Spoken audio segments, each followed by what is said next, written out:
Hello student, आप सभी का स्वागत है आपके अपने नवनिर्माण एजुकेशन में। आई होप आप लोग भी स्वस्थ होंगे, मस्त होंगे। आज हम लोग पढ़ेंगे प्रश्नावली 1.1 का ही पार्ट 2। इससे पहले हमने कुछ सवाल लगाया था, उसके आगे का कुछ सवाल देखेंगे। जैसे क्वेश्चन नंबर 5 है, कह रहा जांच कीजिए कि क्या किसी प्राकृतिक संख्या n के लिए संख्या 6 के पावर अंक शून्य पर समाप्त हो सकता है। एक चीज याद रखिए, अगर शून्य पर कोई अंक समाप्त होगा, शून्य मतलब जीरो पर अगर कोई अंक समाप्त हो रहा है, तो इसका मतलब उसके इकाई जो फैक्टर हो वो क्या होना चाहिए, 2 into 5 का होना चाहिए। क्योंकि 10 के टेबल में ही कोई भी संख्या क्या होता है, जीरो पे समाप्त हो सकता है। तो हम लिख सकते हैं, जब सॉल्व करेंगे कुछ पॉइंट आपको याद रहने चाहिए। यदि कोई संख्या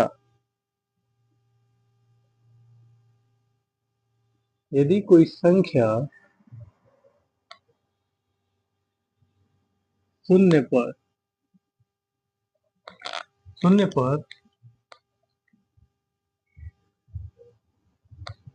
समाप्त होती है, क्या होता है, यदि कोई संख्या शून्य पर समाप्त होती है तो उसके अभाज्य जो गुणनखंड होंगे, तो उसके अभाज्य जो गुणनखंड होंगे, अभाज्य गुणनखंड 2 और 5 के रूप का होना चाहिए। 2 और 5 दोनों होने चाहिए, दोनों होने चाहिए। यह पहली बात है। यानी कोई भी संख्या अगर शून्य पर समाप्त हो रही है तो उसके अभाज्य गुणनखंड में 2 और 5 दोनों होने चाहिए।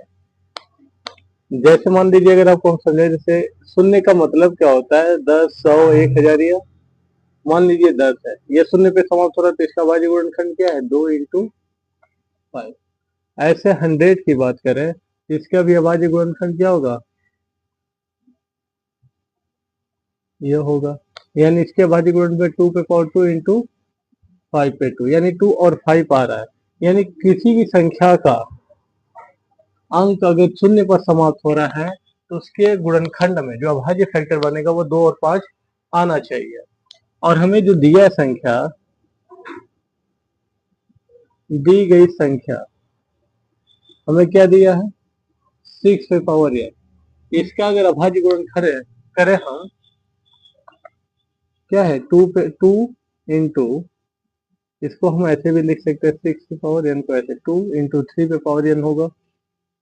यानी इसके अभाज्य जो गुणनखंड होगा वो कुछ इस तरह हो रहा है, 2 पे पावर into 3 पे पावर n।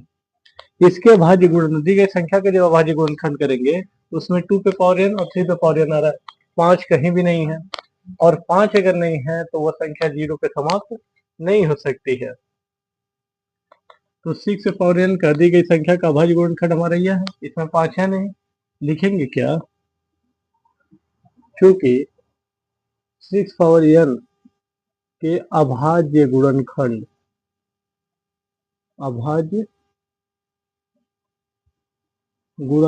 में 2 पे पावर n into 3 पे पावर n है, 5 नहीं है। यहाँ पे क्या नहीं है, 5 नहीं है। और 5 नहीं है, इसलिए क्या लिखेंगे, इसलिए 6 पे पावर n किसी भी प्राकृतिक संख्या, किसी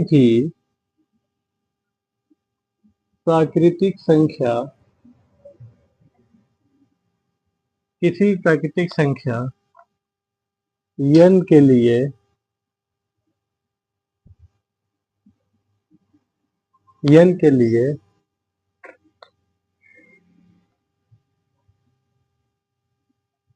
शून्य पर समाप्त नहीं होगा, यानी जीरो पर समाप्त नहीं होगा।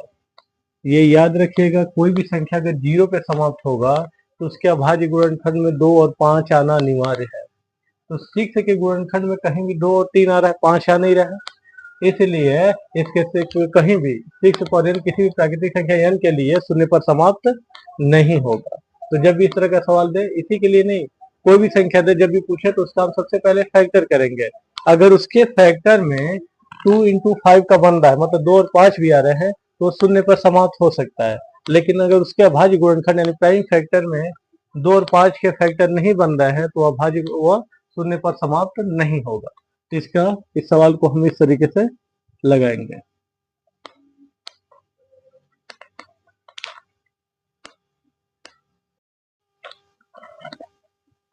अगला क्वेश्चन है, खैर अब व्याख्या कीजिए कि ये भाज्य संख्याएं क्या है। भाज्य संख्याओं को हम इंग्लिश में कंपोजिट नंबर कहते हैं,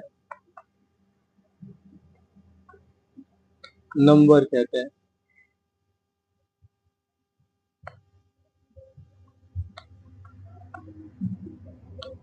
ये कह रहे कंपोजिट नंबर क्या होगा।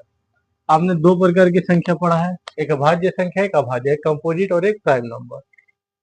तो प्राइम नंबर नॉर्मल क्या होते हैं हमारे, अभाज्य संख्या की बात करें, इसके दो फैक्टर होते हैं, एक तो एक होगा, दूसरा स्वयं होगा। तो अभाज्य संख्या की बात करें, यानी ऐसी संख्या जो एक से कटे और स्वयं से डिवाइड हो, जैसे 3 एक और 3 से कटेगा। 7 की बात कर लें, 5 की बात कर लें, ये 1 और 7 से कटेगा, 5 भी 1 और 5 से कटेगा, ऐसे 11 है। तो ये सब क्या है, हमारी अभाज्य संख्याएं हैं। यानी अभाज्य संख्याओं का जो फैक्टर होगा, गुणनखंड होगा, वो 2 होगा, 2 ही मिलेगा, एक 1 मिलेगा और एक वो संख्या स्वयं होगा। जबकि भाज्य संख्याएं जो होती हैं, जबकि भाज्य संख्या जो होती है उसके 2 से अधिक फैक्टर होते हैं। जैसे 4, 4 किससे कटेगा, 1 से भी, 2 से भी और 4 से भी। ऐसे ही 6 की बात करें, 6 1 से भी, 2 से भी, 3 से भी, 6 से भी। यानी ऐसी संख्याएं जिसके 2 से अधिक फैक्टर हो उन्हें हम भाज्य संख्या यानी कंपोजिट नंबर कहते हैं। तो सवाल ये वही पूछा है, कह रहे व्याख्या कीजिए कि ये जो संख्या दिया गया है, दो सवाल है, कह रहे ये क्या है, कंपोजिट नंबर है। कंपोजिट नंबर यानी भाज्य संख्या है। क्यों क्यों पूछा है, तो यानी हम उसके एक से अधिक गुणनखंड दिखा देंगे तो आ जाएगा। हम पहला सॉल्व करते हैं, देख लेते हैं। पहला दिया है 7 गुणे 11 गुणे 13 प्लस 13। कई तरीके इसके लगाने के। 13 हम अगर कॉमन ले लें तो बचेगा क्या यहाँ पे, 7 गुणे 11 गुणे 1 प्लस 1, तो ये हो जाएगा 13, 11 सत्तर 77 में के जोड़ेंगे तो 78, 13 गुणे 78। अगर हम फैक्टर इसका करें नॉर्मली, 78 का अगर हम फैक्टर करके देखें तो ये 2 3 या 6, फिर 3 से 13 और फिर 13 से कटेगा। यानी इसका जो फैक्टर बनेगा कुछ इस तरह लिख सकते हैं। 78 को हम पहले लिख सकते हैं, 78 को ऐसे एक बार लिख लें 13। आप चाहो तो इसका गुणा करके फैक्टर निकाल लेना, तब भी यही मिलेगा। 78 का फैक्टर आया 2 into 3 into 30, 2 6 और 6 का 78 और एक 13 पहले से। अब ये बताइए कि जो भी संख्या है उसके एक से अधिक फैक्टर है हमारे पास, एक से अधिक फैक्टर है, तो ये हमारी क्या होंगी, भाज्य संख्या होंगी। अगर आप इसका गुणा करके लिखेंगे तो ये नंबर क्या आएगा, 13 की 104 हासिल 10, 13 सत्तर 91, 91 में 10 जोड़ेंगे 101, यानी वो 1014 होगा। और 1014 का फैक्टर यही होगा। इसके एक से अधिक गुणनखंड है हमारा, 1014 का फैक्टर यही आएगा। और इसके 2 से अधिक क्या है, फैक्टर है। लिखेंगे चूंकि दी गई, बिकॉज दी गई संख्या के 2 से अधिक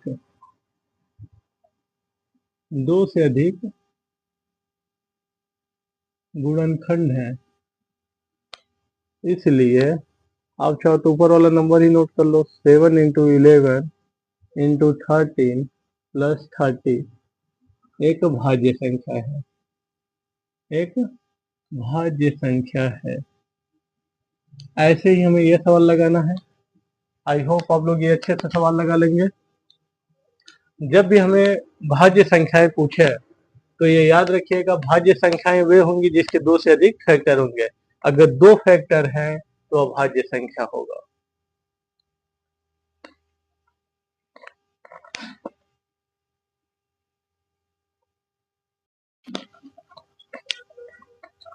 अगला है क्वेश्चन नंबर 7।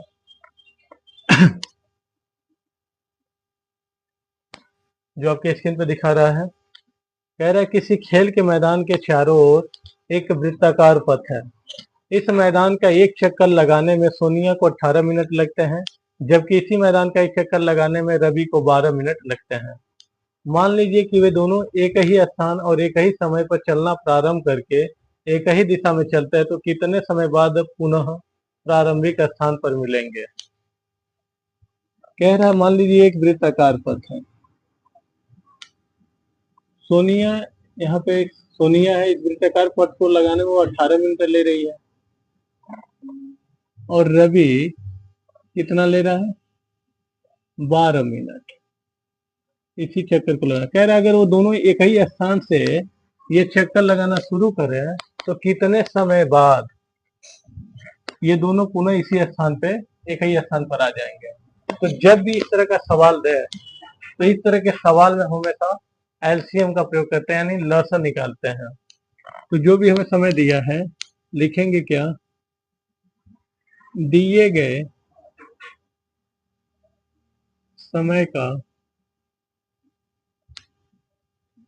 लसन निकालने का। अब आपके ऊपर है, लसा आप अभाज्य गुणनखंड विधि या भाग विधि दोनों से निकाल सकते हैं, यानी डिवीजन मेथड या प्राइम फैक्टर का प्रयोग कर सकते हैं। 18 और 12 का हम लोग क्या करें, एलसीएम निकालना है।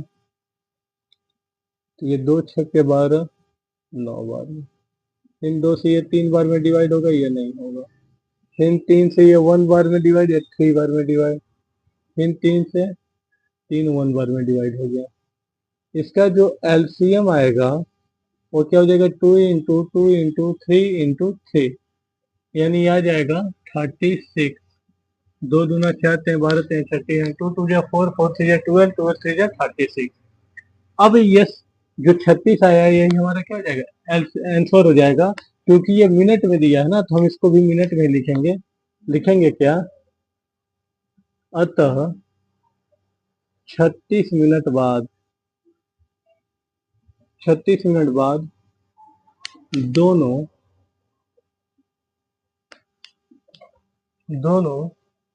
प्रारंभिक स्थान पर मिलेंगे। प्रारंभिक स्थान पर मिलेंगे, यही हमारा आंसर हो जाएगा, यानी 36 मिनट लगेंगे उन दोनों को, वो अपने बिंदु पर आ जाएंगे। ये हमारा क्या हो गया, आंसर।